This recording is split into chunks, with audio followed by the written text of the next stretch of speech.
Hello, नमस्कार।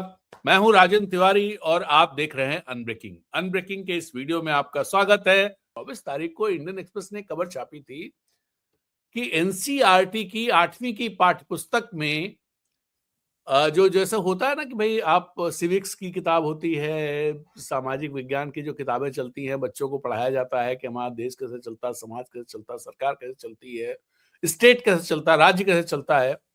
तो उसी क्रम में 8वीं के उसमें चेंज किया गया कि जैसे ये कहा जाता है भाई डेमोक्रेसी के 3 अंग होते हैं, विधायिका, न्यायपालिका और कार्यपालिका। तो इन सब के बारे में जानकारी दी जाती है। हम लोगों ने भी पढ़ी है, किताबें होती थी, हम लोगों ने भी पढ़ा है उस सबको कि कैसे न्यायपालिका कैसे चलती है, कार्यपालिका कैसे चलती है, विधायिका कैसे चलती है, विधायिका को हेड कौन करता है, कार्यपालिका को हेड प्राइम मिनिस्टर करते हैं, न्यायपालिका को हेड सीजेआई करते हैं और तीनों इंडिपेंडेंट हैं, एक दूसरे पर अंकुश लगाने का भी काम करते हैं। इस तरह की बातें हम लोगों ने पढ़ रखी हैं।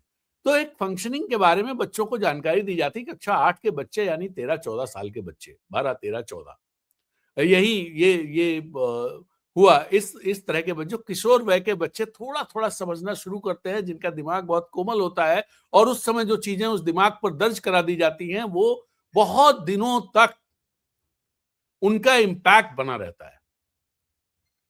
तो दरअसल इस गवर्नमेंट ने क्या किया, एनसीईआरटी ने क्या किया, एनसीईआरटी ने उन पुस्तकों में थोड़ा बदलाव किया और खास तौर पर न्यायपालिका के बारे में जो जानकारी उन पाठ्य पुस्तकों में दी गई है, उस जानकारी को ऑगमेंट किया और उसमें 2 चीजें और जोड़ दी। एक एक पर्टिकुलर हेडलाइन के तहत, वो हेडलाइन ये है कि चैलेंजेस ऑफ द जुडिशरी, यानी न्यायपालिका की चुनौतियां। उस चुनौतियों में 2 पॉइंट लगाए।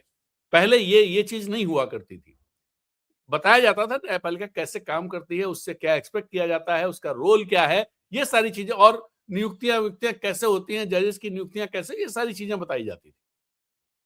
लेकिन चुनौतियों के तौर पर जो चीजें रखी, चुनौतियां पहले नहीं बताई जाती थी और इस तरह से कतई नहीं जो नेगेटिव हो। इसमें गवर्नमेंट ने या एनसीईआरटी ने जो पाठ्यपुस्तक में रखा, वो पहला नंबर ये रखा कि पेंडिंग केसेस बहुत ज्यादा, पेंडेंसी को पहली चुनौती बताया और दूसरी चुनौती बताया करप्शन इन जुडिशरी। इसको लेकर के सुप्रीम कोर्ट के चीफ जस्टिस उन्होंने सुओ मोटो इसका कॉग्निजेंस लिया और कल उसकी सुनवाई हुई और सुप्रीम कोर्ट के चीफ जस्टिस ने साफ तौर पर कहा कि we will not let anyone defame institution. ये बात चीफ जस्टिस ऑफ इंडिया ने जस्टिस सूर्यकांत ने कही और ये रिपोर्ट जो इंडियन एक्सप्रेस में छपी है, taking note of a report by the Indian express that the new social science text book for class 8 bye NCERT includes a section on corruption in the judiciary. Chief Justice of India Suryakant Wednesday took serious exception to the content and said he will not allow anyone on earth to play with the integrity and to defame the institution. तो और इन्होंने suo motu case register करने के आदेश दे दिए हैं। तो ये जो इंडियन एक्सप्रेस में खबर है, इसके अलावा ये खबर छपी हुई है आपके इकोनॉमिक टाइम्स में, बड़ी इंपॉर्टेंट तरीके से खबर छपी है। इकोनॉमिक टाइम्स में जो खबर है उसको भी एक बार,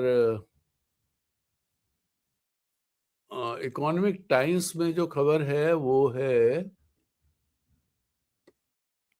हाँ, calling the selective reference in the book as a tentatively calculated, deep-rooted attempt to denigrate the institution. He orally remarked that he would not allow anyone to defame the institution and would take appropriate action. Senior advocates Kapil Sibbal and Abhishek Manu Singhvi verbally mentioned the issue in the open court, urging the Chief Justice of India to take suo motu cognizance. I will not let anything like that happen, CGI Kant said. I can assure all of you, I am fully aware of it.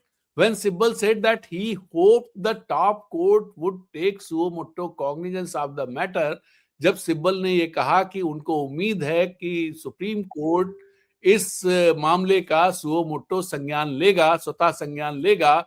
The CJI replied, chief justice of India ने जवाब दिया, एक दिन इंतजार करो, this is definitely concerning the entire institution. यह पूरे संस्था के लिए यानी न्यायपालिका के लिए चिंता का विषय है, निश्चित तौर पर चिंता का विषय है। The bar and the bench are perturbed, bar और बेंच दोनों ही इसको लेकर के पर्टर्ब्ड हैं।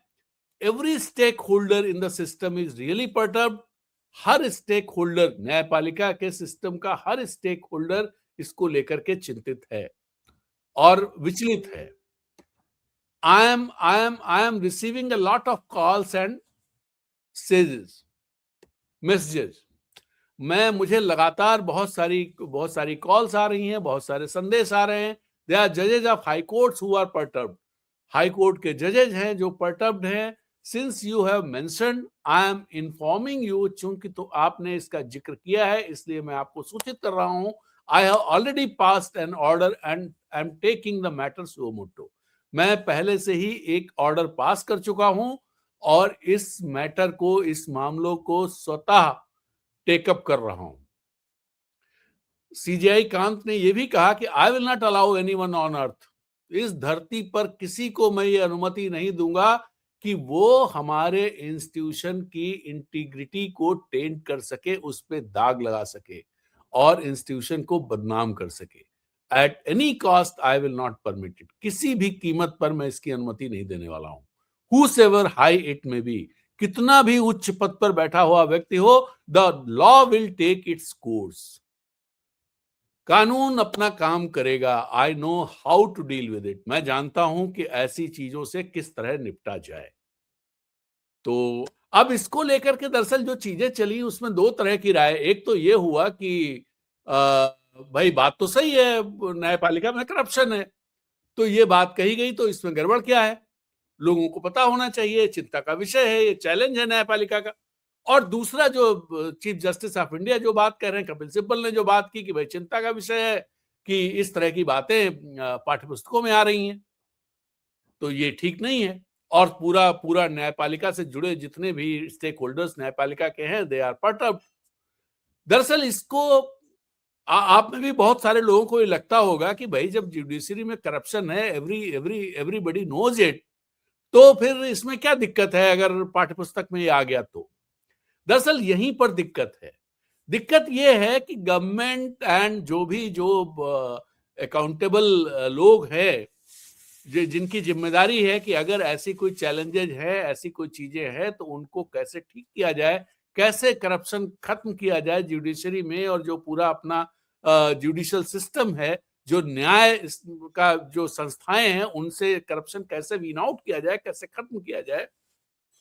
उसकी जगह पर अगर आप आने वाले यानी भावी नागरिकों के कोमल दिमाग में इस चीज को दर्ज कर देंगे कि न्यायपालिका भ्रष्ट है, ये अब आप सोचिए कि जो कक्षा 8 में जो बच्चा आज पढ़ रहा है, जो 13 साल का है, 5 साल के बाद वो वोटर होगा, 5 साल के बाद वो वोटर होगा, और उसके दिमाग में दर्ज है कि न्यायपालिका पर भरोसा कैसे किया जाए, तो करप्ट है। हमने तो पढ़ा है किताब में, हमारे टीचर ने पढ़ाया है कि न्यायपालिका करप्ट है।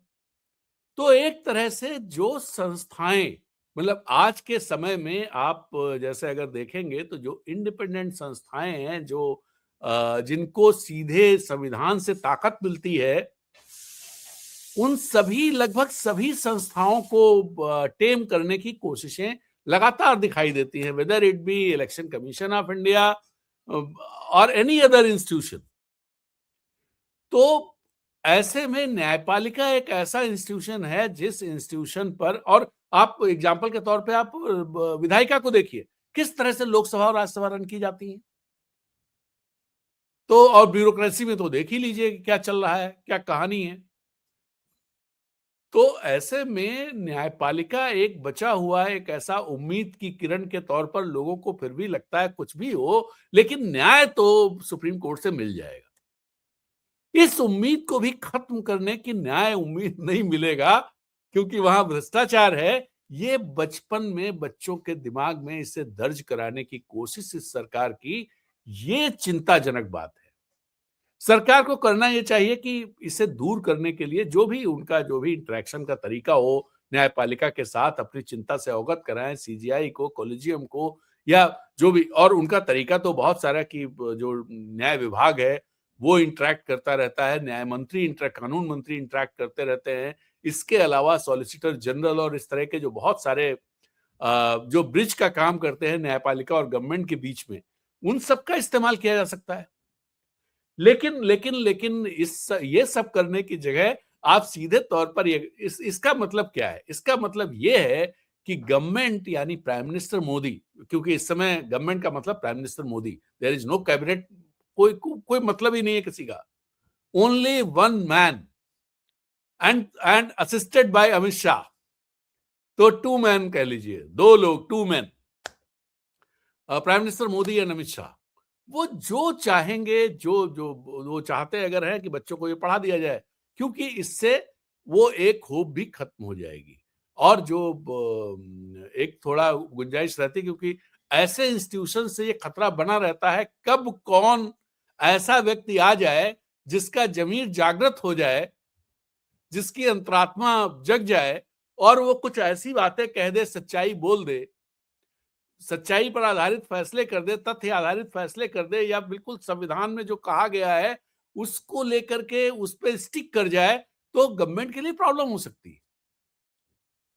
तो ये वजह है। अब देखिए, ये सिर्फ पहली बार नहीं है। आप सोचिए कि हमारा स्वतंत्रता दिवस 15 अगस्त है, 15 अगस्त 1947। उससे पहले ये हम सब लोग जानते हैं कि उससे पहले बंटवारा हुआ देश का, पाकिस्तान बना, बांग्लादेश बना। उस समय तो पाकिस्तान ही था, एक पूर्वी पाकिस्तान, यानी हमारे देश के दोनों तरफ पाकिस्तान बना दिया गया। और जब आबादियों का ट्रांसफर हुआ, उस दौरान जबरदस्त मारकाट हुई, लाखों लोग मारे गए, लाखों सिख मारे गए, लाखों हिंदू मारे गए, लाखों मुसलमान मारे गए। ये चीजें हुई। उसको भुला देने की जगह कि भाई वो जो दुखद कांड है, उस कांड पर मिट्टी डाल के आगे बढ़ो, जो देश करता रहा, जो हमारा समाज बढ़ लिया था। इस गवर्नमेंट ने क्या किया कि 14 अक्टूबर को विभाजन विभीषिका दिवस मनाने का फैसला किया कि हम उस दिन विभाजन विभीषिका दिवस मनाएंगे। यानी विभाजन की जो विभीषिका हुई थी, उसमें जिन लोगों की मौतें हुई, जो दंगे हुए, जिस तरह के घृणित हिंसा हुई, उस सब को रिकॉल कराने का मामला।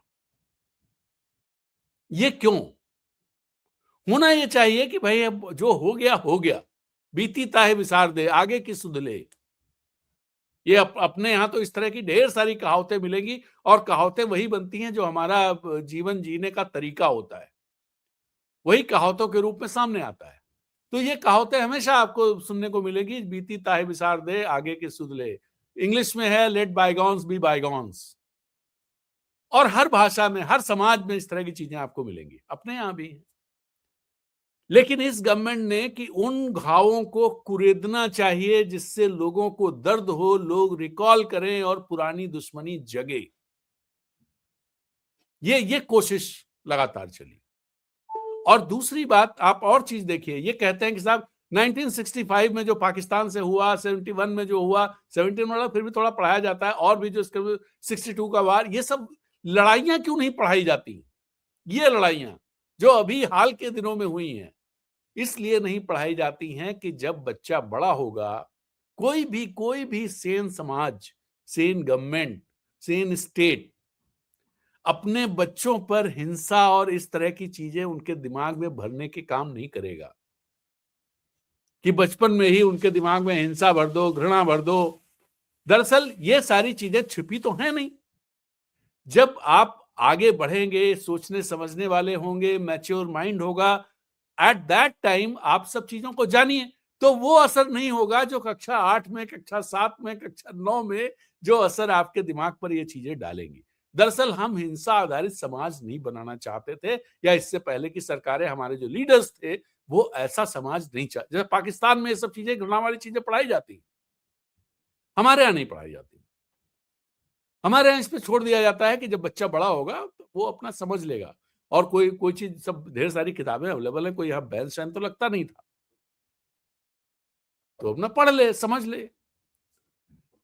ये दरअसल जो न्यायपालिका वाला मामला है, इसी सिलसिले का एक वो है कि भाई आप चीजों को बचपन में ही, किशोर अवस्था में ही, कैशोर में ही बच्चों के दिमाग को उस तरह से भर दो, जहरीला थोड़ा बना दो।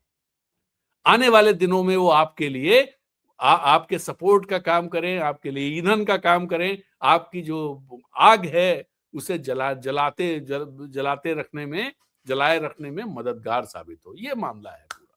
हमारा ये कन्वर्सेशन, हमारा ये टिप्पणी अच्छी लगी, ये कमेंट्री, तो कृपया इसे अपने सोशल मीडिया प्लेटफॉर्म पे शेयर जरूर करें, और हमारे चैनल अनब्रेकिंग को सब्सक्राइब करने के साथ साथ इसकी मेंबरशिप लेंगे तो आप अनब्रेकिंग को ताकत देंगे और हमें अच्छा लगेगा। फिर मिलेंगे एक नए वीडियो में नई बात के साथ। तब तक के लिए इजाजत दीजिए। नमस्कार, जय हिंद।